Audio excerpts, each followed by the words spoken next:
네, 안녕하십니까. 행복한 안식일입니다. 안식일이 시작하는 이 저녁 예배 시간에 많은 성도님들 교회로 오셔서 진심으로 환영합니다. 또한 방송으로 이 예배에 참석하시고 계시는 성도님들 또한 진심으로 환영합니다. 한 주일 동안 수고 많으셨습니다. 이제 정말로 한여름이 실감이 되는 날씨인 것 같습니다. 지난 주말에 저희 청년 학생반은 총 9명 함께 영성 수련회를 다녀오게 되었습니다. 여기 앞에 사진은요, 목포 케이블카 앞에서 찍은 사진이고요. 저 뒤에 있는 사진은 천사대교 앞에서 찍은 사진입니다. 성도님들의 염려와 기도 그리고 후원으로 풍성하고 은혜롭게 잘 다녀왔습니다. 이 케이블카는 우리나라에서 제일 길고 전 세계에서는 두 번째로 긴 케이블카라고 합니다. 저희는 이 케이블카에서 유달산 위로도 지나가고요. 산을 지나니까 또 이제 바다 위로 지나서 저기 섬까지, 반월도라는 섬까지 다녀오게 되었습니다. 그래서 저희는 아름다운 천연계를 바라보면서 감탄사를 연발하였고, 또 저녁에는 예배로서, 기도회로서 저희의 마음을 하나님께 온전히 헌신할 수 있는 시간을 가졌습니다. 다음날 아침에는 예배를 드리고 함께 신안으로 가서 천사대교 일대와 또 뜨거운 태양 아래서, 여기는 퍼플교인데요. 이 보랏빛으로 물든 퍼플교를 약 저희가 2시간 동안 걷게 되었습니다. 그래서 저희는 조금 힘들기도 하였지만 남도의 바닷가를 연결하는 다리 위에서 걸으면서 서로의 마음을 알아가는 시간을 가지게 되었습니다. 저희 서천교회의 미래를 이어갈 소중한 학생 청년들로 성장할 수 있도록 많이 지도해 주시고 기도해 주시기를 바라겠습니다.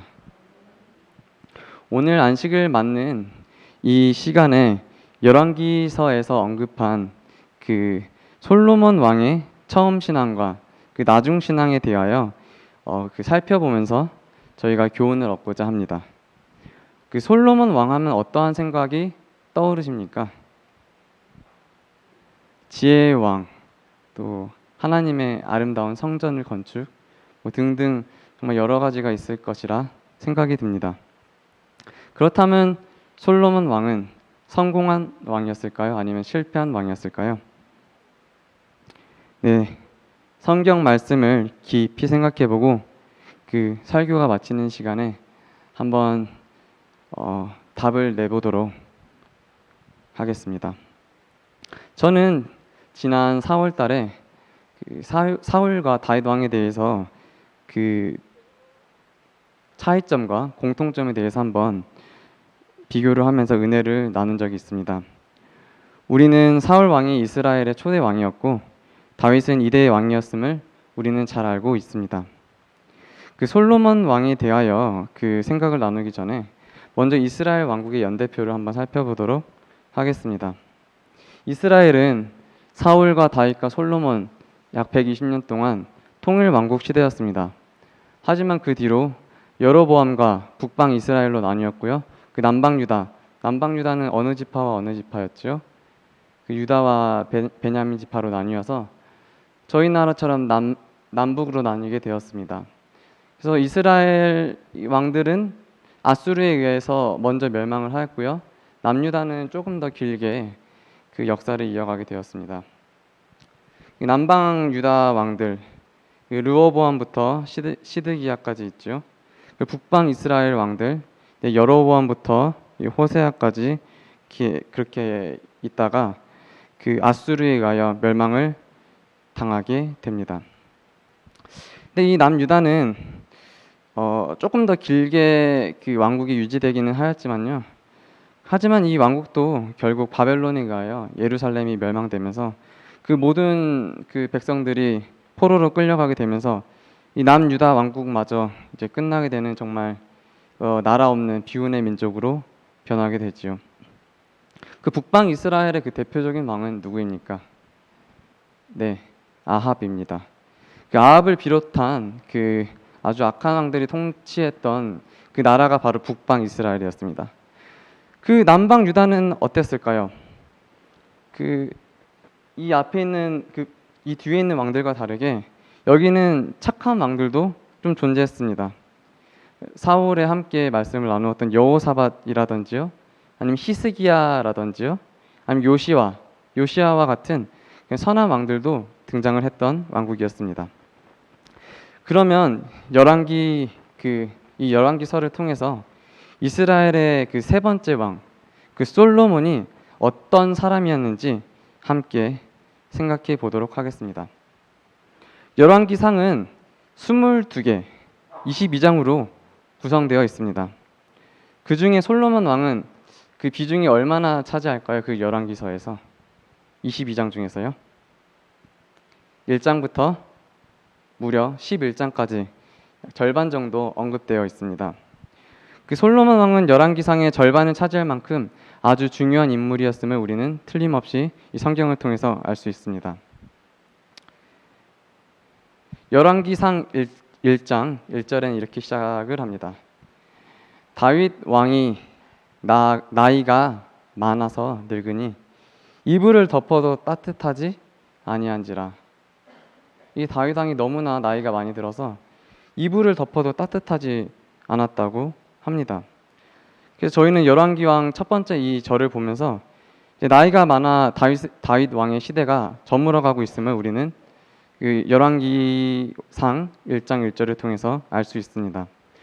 그렇다면 누가 그 왕권을 물려받는가에 관해서 온 이스라엘 백성들의 초미의 관심사였겠지요.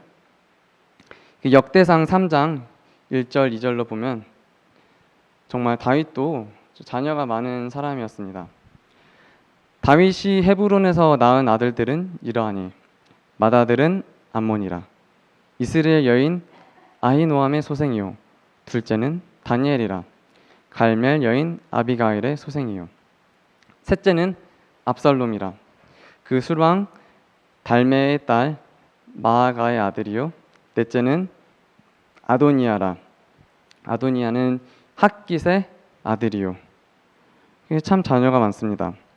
근데 보통 우리나라도 그렇지만 이스라엘도 장남이 모든 것을 물려받는 그러한 나라였습니다. 그럼 다윗의 장남 암논은 왜 왕이 되지 못했을까요? 그는 그 여동생 다말을 범하게 되어서 그 압살롬에 의해서 죽임을 당하게 됩니다. 그래서 장남이 왕이 되지 못했고요. 그 둘째 다니엘은 다른 다니엘입니다. 어려서 병사하고 또 셋째 압살롬은 반란을 일으켰다가 요압 장군에게 죽임을 당하게 됩니다. 그럼 이제 서열상 누가 그 다음 아들인가요? 네, 이 성경절에서도 살펴볼 수 있듯이 이제 아도니아가 왕위 계승 서열로서 1위가 됩니다. 그래서 당연히 이 아도니아가 왕위를 물려받아야 되는데 분위기는 그렇게 흘러가지 않습니다. 왜 그랬을까요? 다윗은 이미 바세바가 낳은 아들인 솔로몬으로 그 왕을 마음속으로 내정해 놓았기 때문이었습니다. 그래서 아도니아는 압살롬의 그 반역을 제압했던 이스라엘의 그 대장군이었던 요압과 또 대제사장이었던 그 아비아다를 자기 편으로 이끌게 됩니다. 그래서 이스라엘에서 당시 가장 강력했던 그 군사와 그 종교의 그 지도자를 다 섭렵했으니까 그 많은 사람들은 당연히 이 아도니아가 왕위를 물려받을 거라고 생각을 하였습니다. 사실 세상적인 마인드로 봤을 때도 이 아도니아가 왕권을 거의 잡은 거나 마찬가지였던 상황이었던 것입니다. 하지만 오늘날에도 그러지만 어머니는 참으로 용감하고 위대합니다. 그 솔로몬의 어머니가 누구죠? 그 바세바. 그 바세바가 가만히 그냥 있겠습니까? 그래서 바세바는 다윗 왕의 침실로 들어가서 아도니아가 은밀하게 그 왕권에 오르려고 하는 그간 사정을 다 말하고 쭉 이야기를 합니다. 그리고 또 한참 이야기가 물어갔을 때 선지자 나단 또한 아도니아가 아닌 솔로몬이 왕으로 올라가야 된다는 그 정말 그 긴박한 하나님의 메시지를 들고 다윗 왕에게 찾아오게 됩니다. 그래서 결국 아도니아는 왕위에 오르게 되지 못하였던 것이지요. 그래서 다윗은 솔로몬을 통해서 이스라엘을 통치하게 명령을 하게 됩니다. 열왕기상 1장 30절에 보면요. 내가 이전에 이스라엘의 하나님 여호와를 가리켜 내게 맹세하여 이르기를 내 아들 솔로몬이 반드시 나를 이어 왕이 되고 나를 대신하여 내 왕 위에 앉으리라 하였으니 내가 오늘 그대로 행하리라. 솔로몬은 드디어 다윗 왕의 명령을 따라 제사장 사독에게 기름 부음을 받고 왕위 계승자로서 지위를 확보하게 됩니다. 아도니아의 계획은 수포로 돌아가게 만 것이죠. 아도니아는 그럼 어떻게 되었을까요? 네, 아도니아는 결국 죽임을 당하고 그를 섬겼던 제사장 아비나알 또한 파면을 당하고 군대 장관 요압도 여호아다의 아들 그 브니아에 의해서 죽게 되고 맙니다. 그 다윗이 죽고 이제 드디어 솔로몬이 왕위에 오릅니다. 솔로몬이 그의 아버지 다윗의 왕위에 앉으니 그의 나라가 심히 견고하니라. 영감의 글에도 보면요. 다윗과 솔로몬 치세 동안에 이스라엘은 열국 중에서 강성하게 되었고 진리와 의를 위하여 강력한 가마를 끼칠 수 있는 많은 기회를 가졌다 라고 말하고 있습니다. 다윗과 이 솔로몬은 주변 왕 중에서도 아주 가장 강한 나라의 통치자였습니다. 그 사울과 다윗이 몇 년 동안 통치했는지 기억하십니까? 사울과 다윗이요? 40년 동안 통치를 하였습니다. 그럼 솔로몬은 얼마 동안 통치를 하였을까요? 한번 성경절을 보시겠습니다. 열왕기상 11장 42절에 보면요. 솔로몬이 예루살렘에서 온 이스라엘을 다스린 날수가 40년이라. 솔로몬 또한 1대 2대 왕에 이어서 40년 동안 나라를 다스리게 됩니다. 그럼 솔로몬은 얼마나 그 앞에 선왕들과 달랐을까요? 그 앞에 선왕들은 정말 싸움을 좋아하는 왕들이었습니다. 계속 주변 왕국들을 침범하였고 싸워서 이스라엘 백성들에게 땅을 나누어주는 그러한 일을 하였고요. 3대 때 솔로몬 왕이 이게 딱 들어서면서 이제 싸움으로는 다 평정을 했기 때문에 이스라엘 왕국이 아주 이제 평화스러워졌습니다. 그래서 솔로몬은 또한 솔로몬은 아주 똑똑한 왕이었다고 해요.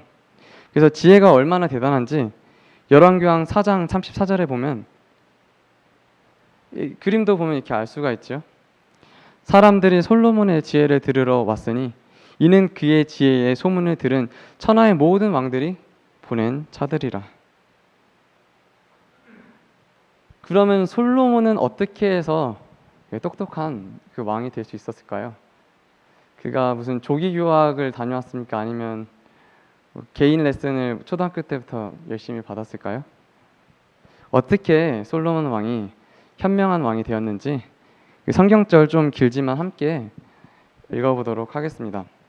열왕기상 3장 3절로 13절까지 제가 먼저 읽고 성도님들께서 짝수절을 읽어주시면 감사하겠습니다. 제가 먼저 그러면 읽도록 하겠습니다. 솔로몬이 여호와를 사랑하고 그의 아버지 다윗의 법도를 행하였으나 산당에서 제사하며 분향하더라.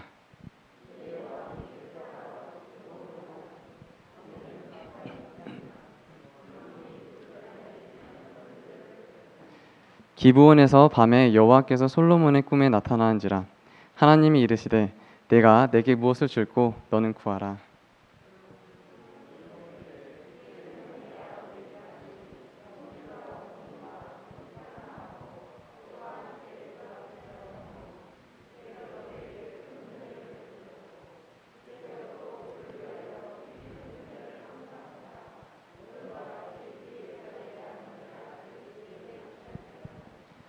나의 하나님 여호와여, 주께서 종으로 종의 아버지 다윗을 대신하여 왕이 되게 하셨사오니 종은 작은 아이라 출입할 줄을 알지 못하고.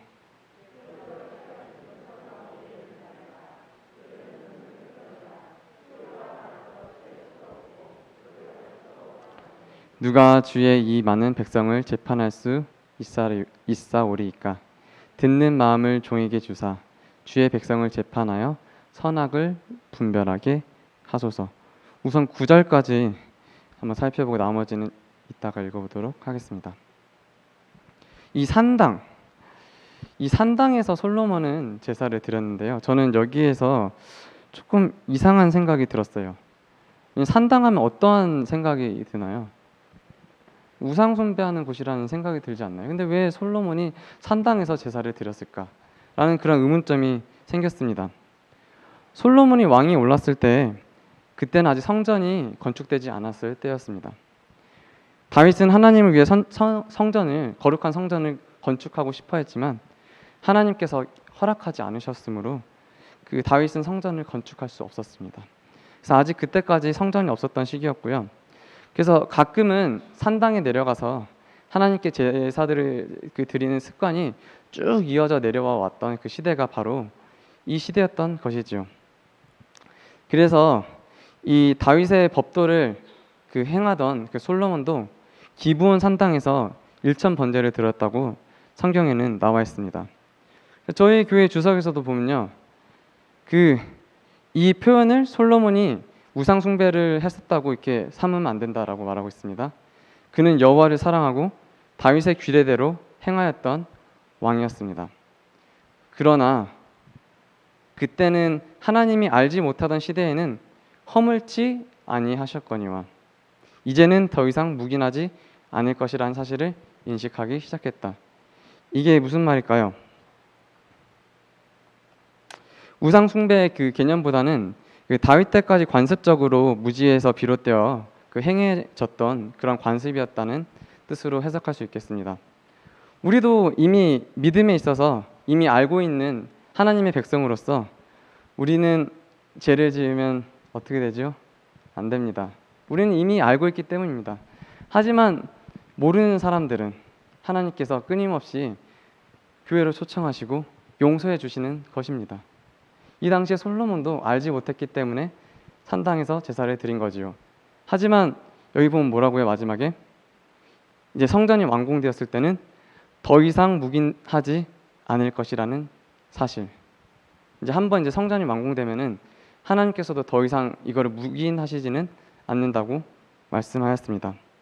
그래서 우리도 이미 믿음을 가지고 있는 믿음의 선배들로서 우리는 죄를 지어서는 안 되는 것입니다. 저는 이 말씀을 준비하면서 이 솔로몬이 기브온에서 드린 1천 번제가 상징적인 숫자인가, 아니면 실제적으로 1000마리를 드렸는지, 아니면 1000일 동안 드렸는지, 이 많은 학자들이 아주 의견이 분분해하는 이 내용이 바로 1천 번제의 내용입니다. 그리고 한 가지 확실한 사실은 1천 번제라는 게 정말 엄청난 규모임에는 틀림이 없습니다. 역대하 1장 6절에서도 여호와 앞 곧 회막 앞에 있는 놋제단에 솔로몬이 이르러 그 위에 1000마리의 희생으로 번제를 드렸더라 라고 확실히 또 한번 말하고 있습니다. 역대하 1장 6절에 있는 말씀을 보면 솔로몬이 놋제단 위에서 1000마리 짐승으로 번제를 드렸다고 하는 그 말씀이 이렇게 확실하게 나올 수 있습니다. 만약에 그 1000마리의 짐승을 태웠더라면 냄새가 아주 많이 났을 것 같습니다. 저도 가끔 여기서 교회 숙소에 있다 보면요, 고기 냄새가 이렇게 슬며시 스며들 때가 있어요. 왜 그런지 아시나요? 여기 앞에 만연 숯불갈비가 있는데요, 고기 냄새가 막 나요. 이렇게 몇 마리 굽지도 않는데 고기 냄새가 여기까지 나는데, 아마 1000마리를 이제 구우면서 제사를 드렸더라면 아마 예루살렘 전체 아마 고기 굽는 냄새가 진동했을 것 같습니다. 솔로몬은 그 백성들의 통치를 시작하면서 무엇보다 하나님과 바른 관계를 정립하기를 원했을 것입니다. 그래서 솔로몬은 신하와 백성들의 그 지도자를 모두 이끌고 기브온 산당으로 올라가서 자신과 백성들이 하나님께 전적으로 헌신하는 하나의 신앙 고백으로서 일천 번제를 드려진 것으로 사료됩니다. 하나님께서 솔로몬의 그 마음을 아시고 꿈속에 나타나 너가 무엇을 원하느냐, 너가 무엇을 원하느냐 라고 이렇게 말씀을 하시게 된 것이지요. 근데 솔로몬은 앞서 성경절에 보면 뭐라고 말했나요? 기억나시나요? 나는 작은 아이라. 어떻게 작은 아이라고 말할 수 있을까요? 솔로몬은 여기서 자신이 나이 어린 아이라고 말하는 것이 아니라 경험이 적은 아이와 같다는 표현을 한 것입니다. 이것은 겸손의 표현인 것이지요. 그리고 그 자신에게 지워진 이 나라의 무거운 책임감 앞에서 자신이 그 임무에 부적합하며 자기는 혼자 할 수 없기 때문에 하나님의 도우심이 필요하다고 그 말하는 것이 바로 나는 작은 아이라 라고 표현을 한 것입니다. 솔로몬이 나는 작은 아이라고 하면서 어떠한 것을 구했나요? 네, 지혜를 구하였지요. 솔로몬이 이것을 구하매 그 말씀이 주의 마음에 들은지라. 다윗을 왕으로 세우고 증언하여 이르시되 내가 이새의 아들 다윗을 만나니 내 마음에 맞는 사람이라. 하나님께서는 그 지혜를 구하는 솔로몬을 보시고 내 마음에 맞는 사람이라고 말씀하셨습니다. 근데 이 꿈을 꿨을 때 솔로몬의 나이가 몇 세였는지 아시나요? 41였습니다. 41. 자식도 1살 먹은 르호보암이라는 아들이 있었는데 정말 결혼까지 하고 40대고 왕이고 그러한 사람이 하나님 앞에서 겸손히 주님, 나는 작은 아이입니다.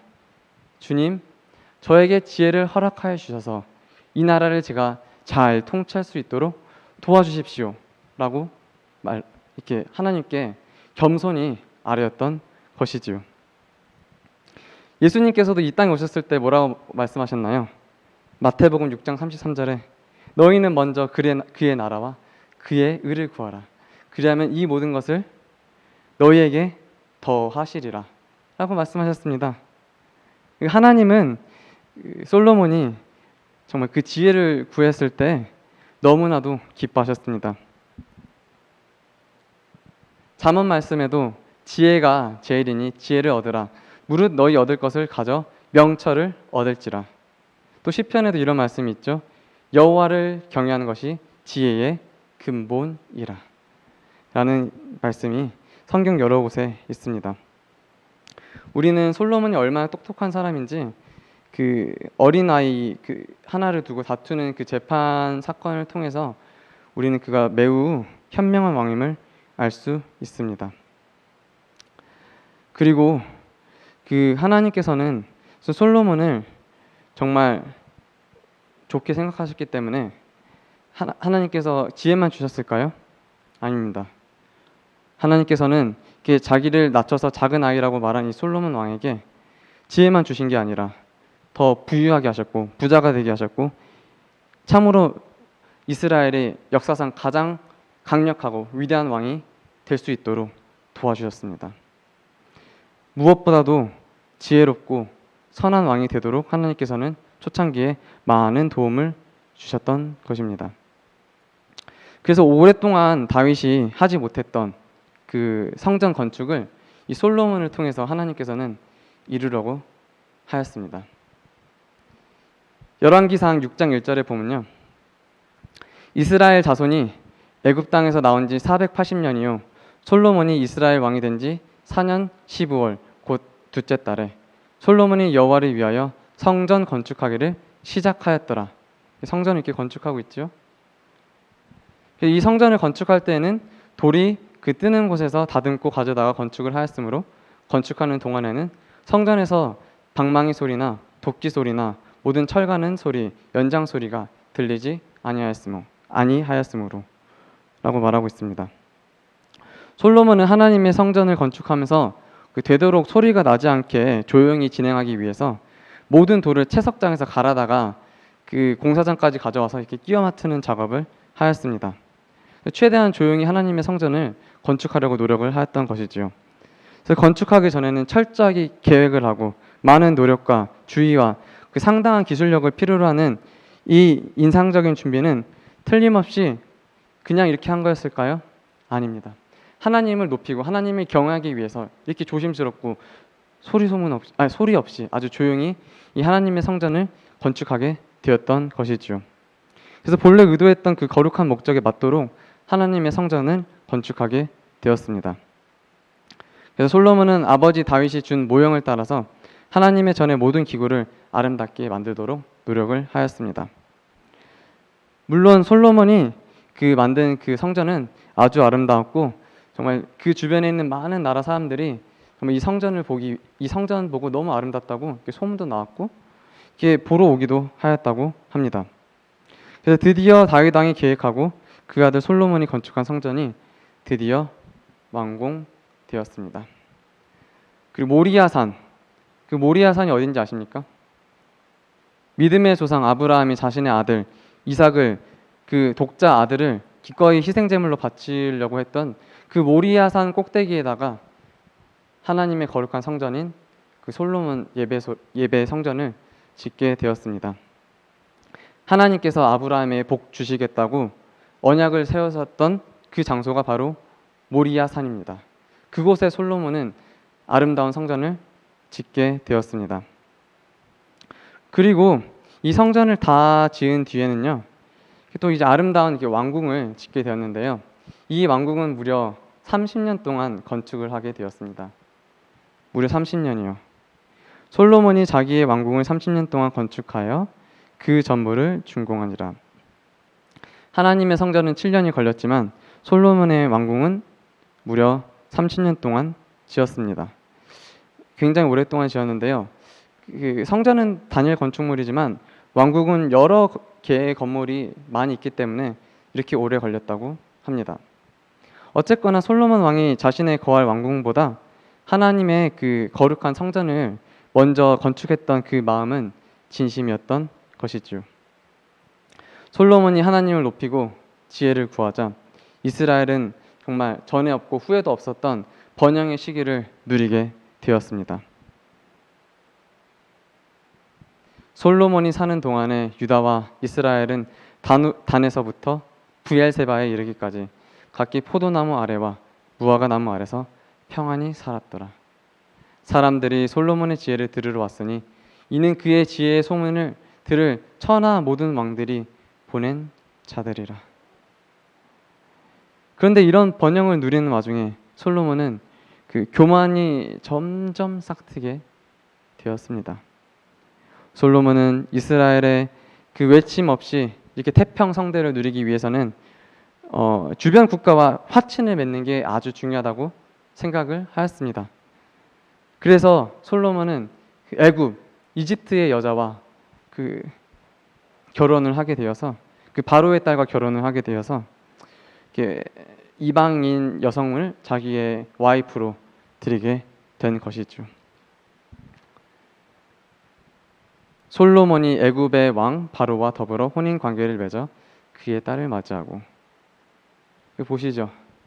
이 믿지 않는 여인을 그 부인으로 들이게 되어서 이 여인이 우상 숭배를 하고 있는 것입니다. 그 뒤에 솔로몬 왕은요 같이 서 있습니다. 정말 안타까운 사건입니다. 그 열왕기상 11장 3절, 저는 이걸 보고 정말 깜짝 놀랐는데요. 왕은 후궁이 얼마라고요? 700명. 첩이 몇 명이요? 300명. 그의 여인들이 왕의 마음을 돌아서게 하였더라. 저는 이렇게 한 명도 찾기 어려워서 이렇게 고생을 하고 있는데 여기 솔로몬은 무려 1000명의 와이프를 두고 그 매일 밤 이렇게 한 명씩 만나도 3년이 3년이 걸려요. 한 명씩 돌아가면서 만나도. 저는 참 이 성경책을 읽으면서 와, 한 명 구하기도 어려운데 1000명이나 구했구나. 참 부러운 마음이 한편으로 들게 되었습니다.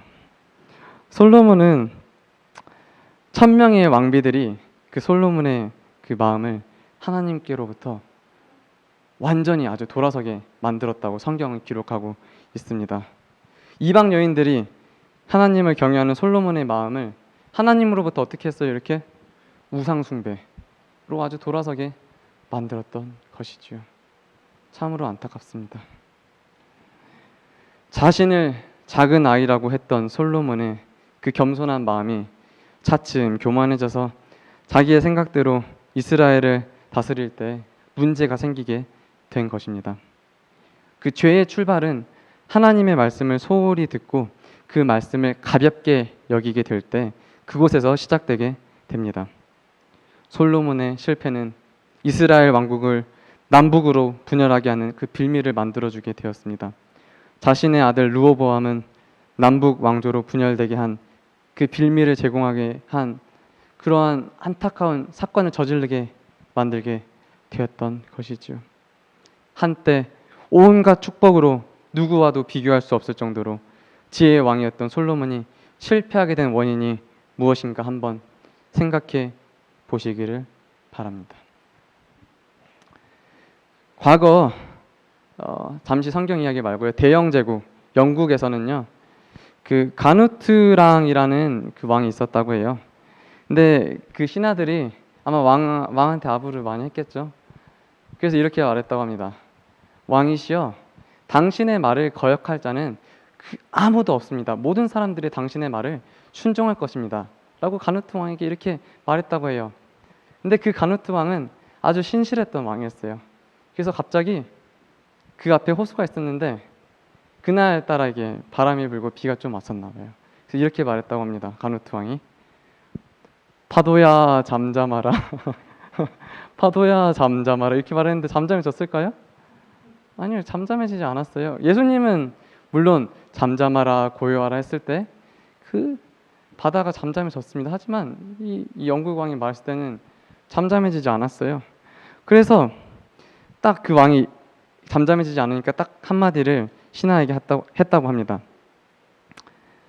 이 자연을 봐라. 이 자연은 하나님의 명령만 듣는다. 하나님의 명령만 듣는다. 라고 이렇게 딱 한마디 했다고 그래요. 내 명령을 듣지 않지 않느냐. 우리는 이렇게 겸손해져야 합니다.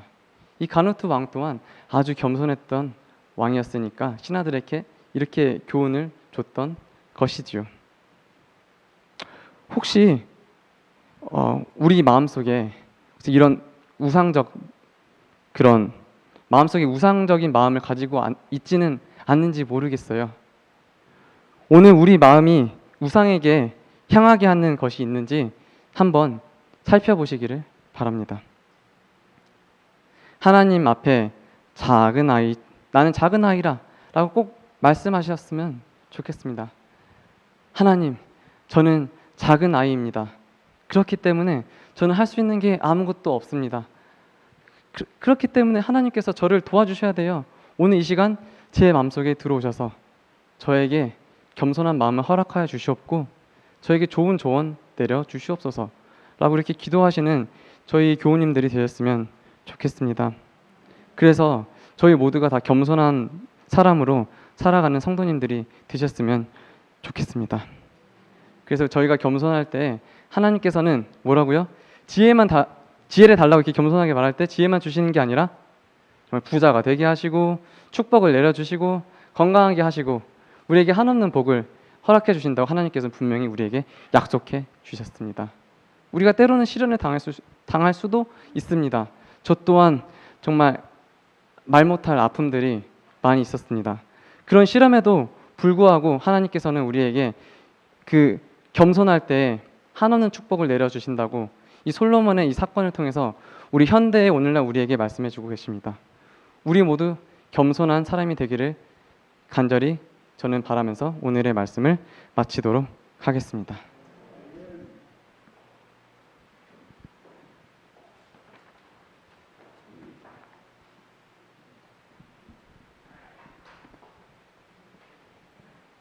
귀한 약속 나의 마음의 408장 찬미 부르신 뒤에 오늘 금요일 저녁 예배 마치도록 하겠습니다. 408장 귀한 약속 나의 마음에입니다.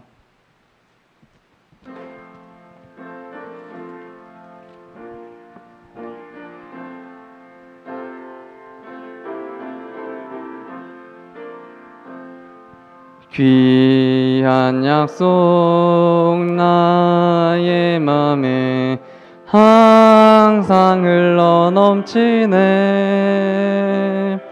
나의 곁에 사랑의 주 언제든지 계시네. 귀한 약속 주의 사랑 말로 형용 못해도 고요한 밤 눈 감으면 귀한 약속 보이네. 귀한 은혜 내 영혼을 항상 인도하시리. 어느 경우 당하든지 기쁨으로 살리라. 귀한 약속 주의 사랑 말로 형용 못해도 고요한 밤 눈 감으면 귀한 약속 보이네. 귀한 은혜 나의 맘에 항상 기쁨 주시니. 어려운 일 당할 때도 찬송하며 살리라. 귀한 약속 주의 사랑 말로 현명 못해도 고요한 밤 눈 감으면 귀한 약속 보이네. 다 함께 고개 숙이시고 눈 감고 기도드리시겠습니다. 하늘에 계신 아버지 하나님, 한 주 동안 주님의 은혜 아래 거하다가 주님께서 축복하신 이 거룩한 안식일에 주님의 말씀으로 은혜 받게 해주시니 감사합니다. 아버지 하나님, 성도님들의 마음에 겸손한 마음을 갖게 도와주셔서 주님께서 본부한 모든 것들을 잘 순종함으로써 하나님께서 주시는 그 많은 축복을 감당하는 저희가 될 수 있도록 축복 내려 주시옵소서.